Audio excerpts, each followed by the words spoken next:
शौहर के फोत होने के बाद 16 साला देवर को अपना छोटा बच्चा समझकर उसे अपने साथ बेड पर सुलाने लगी।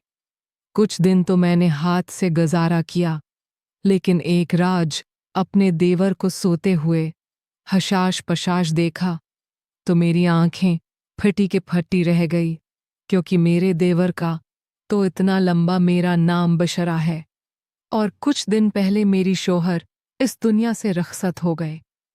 मेरे घर में ना कोई सास ससुर थे और ना ही नंदे शौहर के दुनिया में वाहद खूनी रिश्ता उनका छोटा भाई मोहसिन था, जिसकी उम्र सिर्फ 16 साल थी।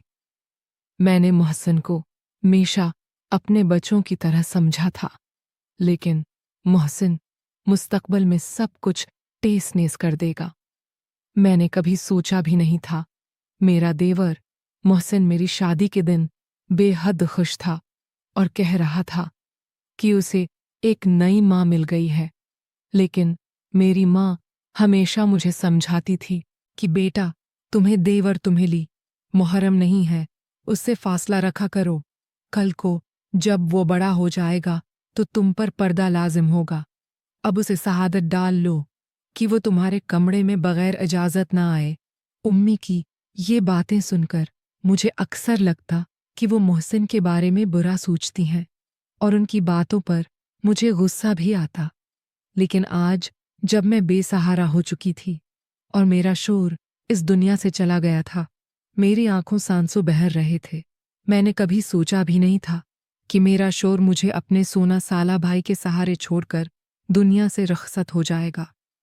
रात के 12 बज चुके थे और मेरा देवर मोहसिन अभी तक घर वापस नहीं आया था।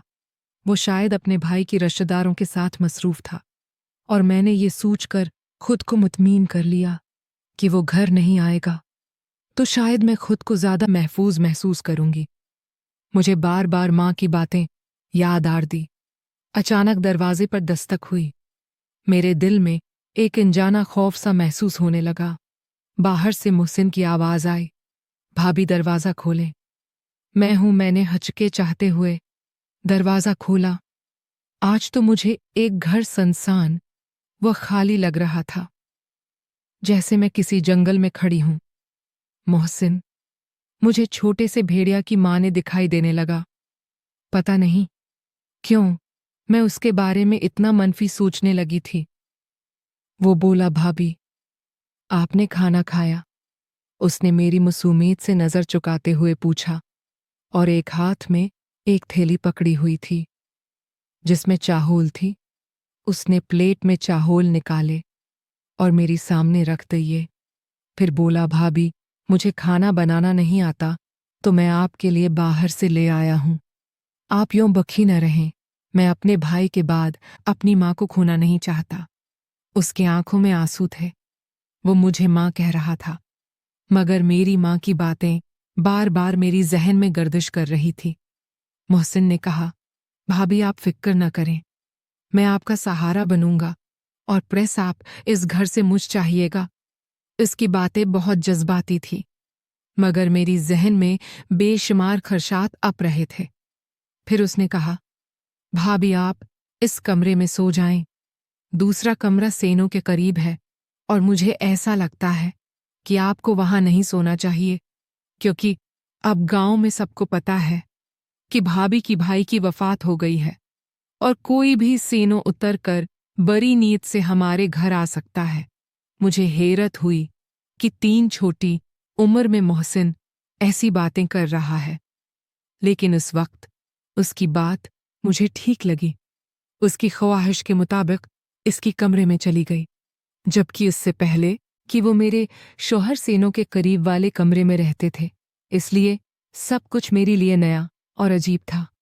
फिर जैसी मैं कमरे के अंदर दाखिल हुई था, अचानक मेरी नज़र एक चीज़ पर पड़ी जिसने मेरे कदमों तरी ज़मीन निकाल दी। बज़ाहिर तो मोहसिन 16 साल का बच्चे ही लगता था, मगर मेरी माँ की बातें सही साबित हो रही थी, क्योंकि जो कुछ सामने तो किसी बड़े और समझदार शख्स की ही हरकत हो सकती थी। कमरे के अंदर मोहसिन के आते में अपनी कीमती जेवर देखा। मेरे दिल दहल गया मैंने ज़ीवर महफूज तरीके से ताले बंद कर रखा था, लेकिन ये मोहसिन के पास कैसे पहुंच गया? ये सब कुछ मेरी नज़र एक निहायत हैरान को इंचिकाह देने वाला अमल था। मैं दिल में सोचने के क्या सुबह होती, इस बात का मोहसिन से सवाल करूंगी, मगर इस वक्त मुझे सख्त नींद आ रही थी। मैंने दरवाजे को अंदर से कंडी लगाकर अच्छी तरह बंद कर लिया और सोने की तैयारी करने लगी। पता नहीं क्यों मुझे बहुत नींद आ रही थी। हालांकि 2 दिन से मुझे ज़्यादा नींद नहीं आई थी, मगर आज मुझे लग रहा है जैसे मोहसिन के लहुए चावल खाकर मेरी आंखों पर नींद तारी हो रही हैं। मैंने दिल में सोचा, कहीं चावल खाने से मुझे नींद तो नहीं आ रही, मगर इतना सोचने का मौका ही नहीं मिला। जब मेरी आंख खुली तो सुबह के 10 बुझ रहे थे। मैं हैरान हुई थी कि आज मुझे इतनी नींद कैसे आ गए। हालांकि 2 दिन से मुझे बिल्कुल नींद नहीं आई थी, लेकिन आज चावल खाने के बाद मेरी आंखें वैसे बंद हुईं जैसे किसी को शराब पिला दी गई हो। मैं हैरान हुई थी, कैसा होना नहीं चाहिए। तब मैं बार बार एक ही ख्याल आ रहा था कि कहीं मोहसिन के लाए चावल खाकर मैं बेहोश तो नहीं हो गई थी। फिर मैं दिल में सोचा कि आखिर मोहसिन ऐसा क्यों करता, उसे ज़रूरत भी क्या थी ऐसा करने की आंखें मिलते हुए। फिर जब कमरे से बाहर निकली तो मोहसिन सामने कुछ खाने में चाहें बना रहा था। उसे देखा, मुझे बहुत